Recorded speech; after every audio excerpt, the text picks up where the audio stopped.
Assalamualaikum warahmatullahi wabarakatuh. Perkenalkan, nama saya Anissa Fitrianti, mahasiswi semester 2 jurusan akuntansi Universitas Dian Nusantara. Pada kesempatan kali ini, saya akan membahas mengenai konsep modal. Berikut adalah penjelasannya. Konsep modal. Yang pertama, saya akan menjelaskan mengenai pengertian modal. Yang kedua, saya akan menjelaskan mengenai jenis-jenis modal. Dan yang ketiga, saya akan menjelaskan mengenai manfaat modal. Yang pertama, pengertian modal. Menurut Kamus Besar Bahasa Indonesia, modal adalah dana yang bisa digunakan sebagai induk atau pokok untuk berbisnis, melepas uang, dan sebagainya. Dalam artian lain, modal adalah harta benda, bisa berupa dana, barang, dan sebagainya, yang dapat dimanfaatkan untuk menghasilkan sesuatu yang dapat menambah kekayaan dan keuntungan. Masih menurut Kamus Besar Bahasa Indonesia, modal bisa juga diartikan sebagai sesuatu yang digunakan seseorang atau perusahaan sebagai bekal untuk bekerja, berjuang, dan sebagainya. Jadi, modal merupakan semua hal yang kita miliki, baik berupa uang, barang, atau aset lainnya, yang dapat kita manfaatkan untuk menghasilkan keuntungan dalam menjalankan usaha. Yang kedua, saya akan menjelaskan mengenai jenis-jenis modal. Yang pertama, ada jenis modal berdasarkan sumber. Ada modal internal dan modal eksternal. Modal internal adalah modal yang berasal dari kekayaan pemilik perusahaan, modal para pemegang saham, penjualan surat berharga, atau modal yang didapatkan dari laba perusahaan.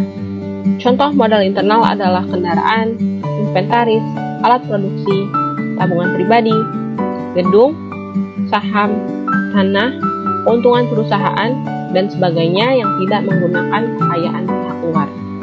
Sedangkan modal eksternal adalah modal yang didapatkan selain dari kekayaan perusahaan. Modal tersebut bisa didapatkan dari investor atau kreditur seperti bank, koperasi, atau pinjaman personal. Contoh modal eksternal adalah pinjaman dari bank atau koperasi, gaji karyawan yang belum terbayar, biaya produksi yang belum dibayarkan ke supplier, investasi yang disetor oleh investor. Yang kedua, ada jenis modal berdasarkan pemiliknya. Ada modal perseorangan dan modal sosial. Modal perseorangan merupakan modal yang berasal dari seseorang. Kelebihan dari modal perseorangan yaitu memudahkan berbagai aktivitas bisnis dan memberikan profit yang optimal kepada pemiliknya. Contoh modal perseorangan yaitu seperti properti pribadi, deposito, dan saham. Sedangkan modal sosial adalah modal yang dimiliki oleh masyarakat. Modal ini memberikan manfaat bagi masyarakat secara umum dalam melakukan aktivitas bisnis. Contoh modal sosial yaitu jalan raya, pelabuhan, pasar, jembatan, stasiun, dan lain-lain.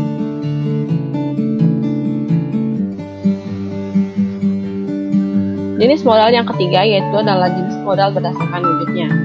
Ada modal konkret atau modal aktif dan modal abstrak atau modal pasif. Modal konkret atau modal aktif adalah modal yang dapat dilihat secara kasat mata dan berwujud. Contoh modal konkret adalah uang, bahan baku, gedung atau tempat usaha, kendaraan, mesin, gudang, dan lain-lain. Sedangkan modal abstrak atau modal pasif adalah modal usaha yang tidak dapat dilihat secara kasat mata. Nilainya susah ditakar langsung. Meskipun demikian, modal abstrak sangat penting bagi keberlangsungan jalannya perusahaan. Contoh modal abstrak adalah ilmu pengetahuan, skill, hak cipta, brand, media sosial, koneksi usaha, manajerial, dan sebagainya. Yang keempat, jenis modal berdasarkan sifatnya. Ada modal tetap dan modal lancar. Modal tetap atau fixed capital merupakan modal yang dapat digunakan untuk produksi beberapa kali dalam waktu jangka panjang dan berulang. Contoh modal tetap adalah gedung, mesin, tanah, komputer, kendaraan, alat tes, dan sebagainya. Sedangkan modal lancar atau variable capital merupakan modal yang habis terpakai dalam sekali proses produksi. Contoh modal lancar adalah bahan baku, bahan bakar, alat sekali pakai, dan sebagainya. Yang ketiga, saya akan menjelaskan mengenai manfaat modal. Yang pertama, dengan modal kita bisa menyediakan bahan baku. Yang kedua, melakukan proses produksi. Yang ketiga, mengurus perizinan usaha. Yang keempat, mengurus hak paten. Yang kelima, membayar gaji karyawan. Yang keenam, bisa juga sebagai simpanan. Yang ketujuh, bisa juga meningkatkan kepercayaan pihak lain. Dan ke-8, bisa juga sebagai keperluan lainnya.